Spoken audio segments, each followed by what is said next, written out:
राम राम, जय माँ भारती, जय हिंदुस्तान। आप सभी का मेरे YouTube चैनल सर से साक्षात्कार में हार्दिक अभिनंदन एवं स्वागत है। पुनः आप सबको नवरात्र पर्व की ढेरों शुभकामनाएं एवं बधाई।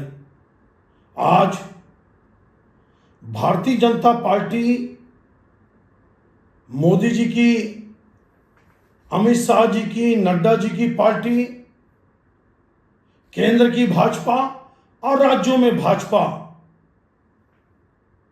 ये मैं आज का वीडियो इसलिए बना रहा हूं बिहार के संदर्भ में। मैं आपको बता चुका हूं कि बिहार का रिजल्ट हिंदुस्तान की भविष्य की राजनीति को तय करेगा। मैं बिहार पे बनाऊंगा, लेकिन आज आपको मैं बता रहा हूं कि मेरे को समझ में नहीं आ रहा है कि मोदी जी, अमित शाह जी और नड्डा जी को हो क्या गया है। नहीं समझ में आ रहा है, बिल्कुल समझ में नहीं आ रहा है। कैसे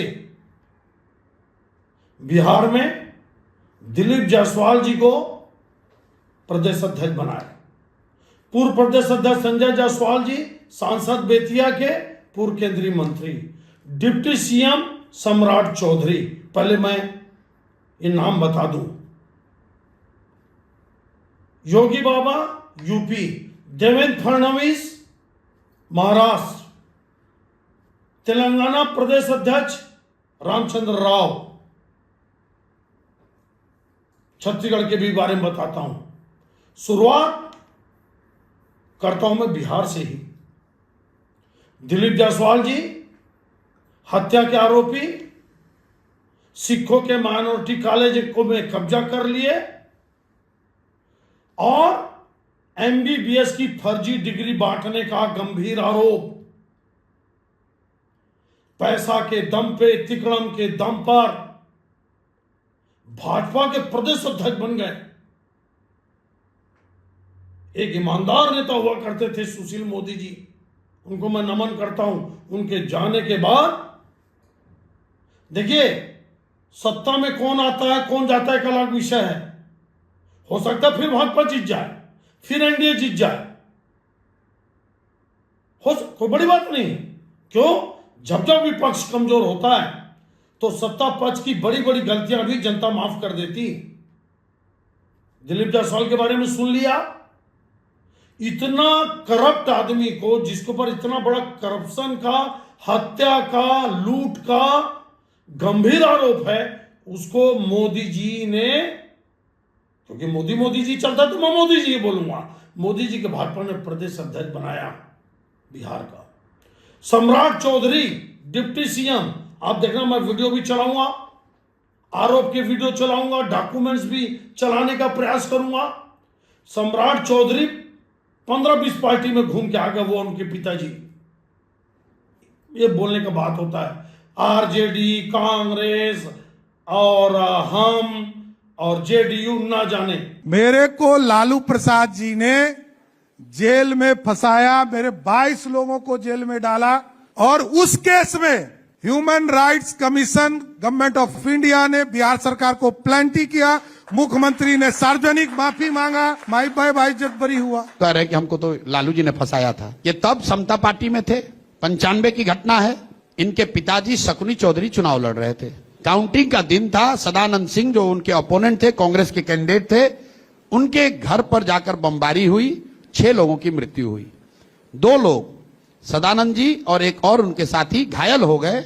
उनको एम्बेसडर कार से उठा के, कार का नंबर भी आपको दे दूंगा, उठाकर उनको हॉस्पिटल ले जाया गया। वहां पर ये दोबारा लोग गए, वहां पर हमला किया, उनकी हत्या कर दी। अरेस्ट कौन हुआ? सम्राट चौधरी और इनके साथी। शकुनी चौधरी जी वो चुनाव जीत गए, वो यहां आए, तब वो समता पार्टी में थे और डिफेक्ट करके लालू जी के पार्टी में चले गए, तब उनका वहां से जान बचा। ये उल्टा बात कह रहा है कि लालू जी ने हमको फंसाया, लालू जी ने तुमको निकाला, नहीं तो उसी जेल में रह जाते।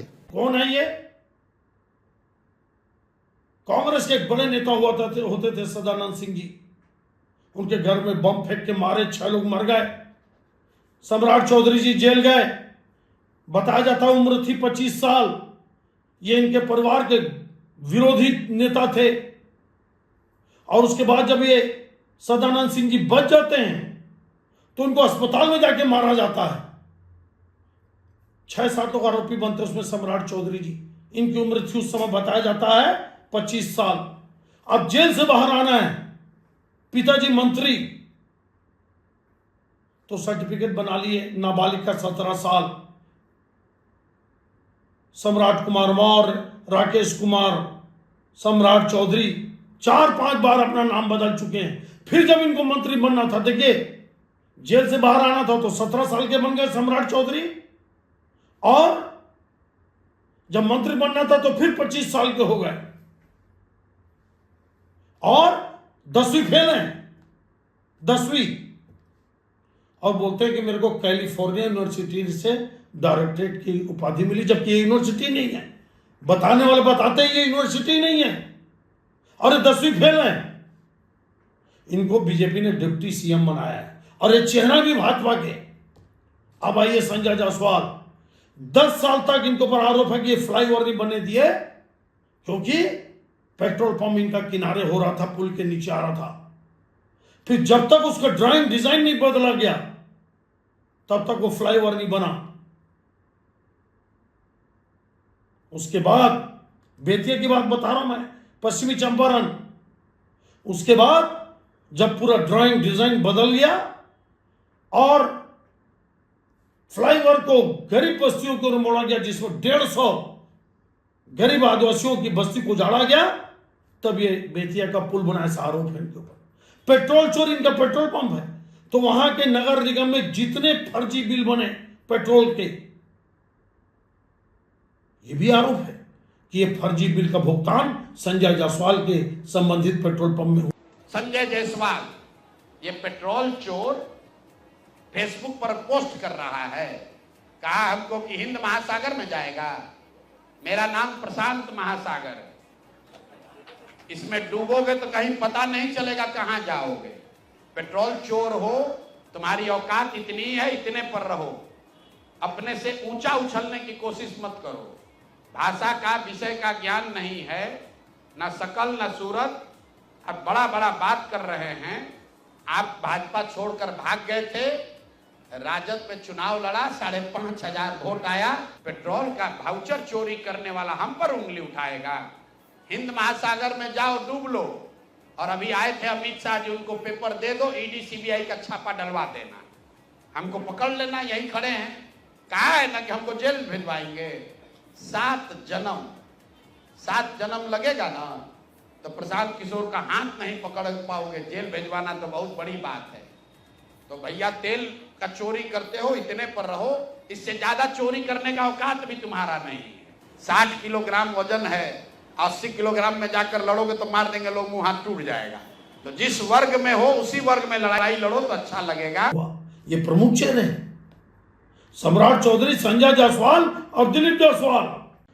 चौथा नाम बिहार में जीवेश मिश्रा, मंत्री नगरीय निकाय, उनको राजस्थान की एक कोर्ट ने नकली दवा बेचने का, बनाने का आरोप सिद्ध कर दिया। नकली दवा बेचने का जीवेश मिश्रा को, और वो जीवेश मिश्रा भी बिहार में मंत्री बना हुआ है। बताइए आप, कोर्ट के द्वारा आरोप नहीं लगा है। ये कौन बता रहा बात? ये प्रशांत किशोर पांडे जी ने खुले प्रेस कॉन्फ्रेंस में बोला कि जीवेश मिश्रा को राजस्थान की एक अदालत ने नकली दवाई बेचने का, नकली दवाई बनाने का आरोप सिद्ध कर दिया। ये खेल चल रहा है राज्यों में भाजपा का। ये देखिए आप, मोदी जी की भाजपा को, केंद्र की भाजपा अलग क्यों, राज्य की भाजपा अलग क्यों? हवाला में नाम आने पर आडवाणी जी का इस्तीफा हो गया, मी टू में आरोप लगने पर एमजे अकबर मंत्री का इस्तीफा हो गया, बंगारू लक्ष्मण कोई शस्त्रों का, अस्त्रों का, रक्षा का दलाली नहीं किए, सिर्फ पैसा झोंके राष्ट्रीय अध्यक्ष पद से हटा दिए गए। फिर दिलीप जायसवाल के ऊपर इतना गंभीर आरोप लगने पर क्यों नहीं हटा? विचित्र, भयंकर विचित्र। क्या पाप का घड़ा भर रहा है? क्या सत्ता के खेल में मोदी जी को अंधेरे में रखा जा रहा है? क्या पूरी बात बताई नहीं जा रही है? क्या मोदी जी तक बात नहीं पहुंच रही है, या मोदी जी सोचते हैं कि मेरे नाम पर पार्षद भी अब चुनाव जीतेगा, जो हो भी रहा है। तो चोर उचक्के डकैत डाकू जिनके ऊपर आरोप है, कोई भी नेता बनाओ, सब चलेगा। क्या हुआ, राजू प्रताप रूडी जी को आप किनारे लगा दिए बिहार में। इतना सक्षम, इतना दमदार नेता, और भी कई सारे नाम हैं। तेलंगाना में क्या हुआ, 3 चुनाव हारने के बाद जिसको वहां के कार्यकर्ता पसंद नहीं करते, आरोप टी राजा सिंह है, जो तेलंगाना में भाजपा की झंडा को उस समय से खड़ा करा जब भाजपा को कोई तेलंगाना में जानता नहीं था। उसको फॉर्म नहीं भरने दिए, उसको चुनाव लड़ने नहीं दिए, और जिसको कार्यकर्ता पसंद नहीं करता, जिसको जनता पसंद नहीं करती, ऐसे रामचंद्र राव जी को प्रदेश अध्यक्ष बना गया मनमाने तरीके से। क्या देवेंद्र फडणवीस को भी सीएम बनने से रोका जा रहा था? आप याद करिए, देवेंद्र फडणवीस के नाम पर चुनाव हुआ, भारतीय जनता पार्टी लगभग अपने दम पर बहुमत आ गई, 15-20 सीट कम है, 138 के आसपास, 132 के आसपास। उसके बाद देवेंद्र फडणवीस को भी सीएम बनने से रोके जाने का प्रयास हो रहा था। ये चर्चा है महाराष्ट्र में। कुछ प्रभावशाली लोगों का दबाव आया तो देवेंद्र फडणवीस जी सीएम बन पाए। आखिर योगी राज्य को कमजोर करने का यह बात बिल्कुल तय थी, राजनीतिक हलकों में बात बिल्कुल तय थी, चर्चा बिल्कुल स्पष्ट था कि अगर 300 के ऊपर सीट आती तो सबसे पहले योगी बाबा को हटाया जाता। आखिर केशव प्रसाद मौर्य और भूपेन्द्र चौधरी को प्रश्रय कौन दे रहा है, जो केशव प्रसाद मौर्य खुद अपना विधानसभा चुनाव हार गए? उनको प्रश्रय कौन दे रहा है? उनको योगी जी के ऊपर कौन बैठा रहा है? योगी जी के पैर कतरने का, इनको कमजोर करने की साजिश कौन रच रहा है? भूपेन्द्र चौधरी जी, जो अपने ही पश्चिमी उत्तर प्रदेश में इतने कमजोर नेता माने जाते हैं, उनको अभी तक प्रदेश अध्यक्ष बना के कौन रखा है? कौन रखा है? योगी बाबा जिनके नाम से आज भारतीय जनता पार्टी का जनाधार टिका हुआ है, याद रखना, जनाधार टिका हुआ योगी बाबा के नाम से। फिर आ जाइए अब छत्तीसगढ़ में, प्रदेश युवा मोर्चा का प्रदेश अध्यक्ष, जिसके ऊपर एक लड़की ने आरोप लगाया, उसकी चाची के ऊपर आरोप, उस चाची के साथ संबंधों को लेकर आरोप, उसका चाचा खुलेआम प्रेस कॉन्फ्रेंस लिया, आप नहीं हटा रहे हैं।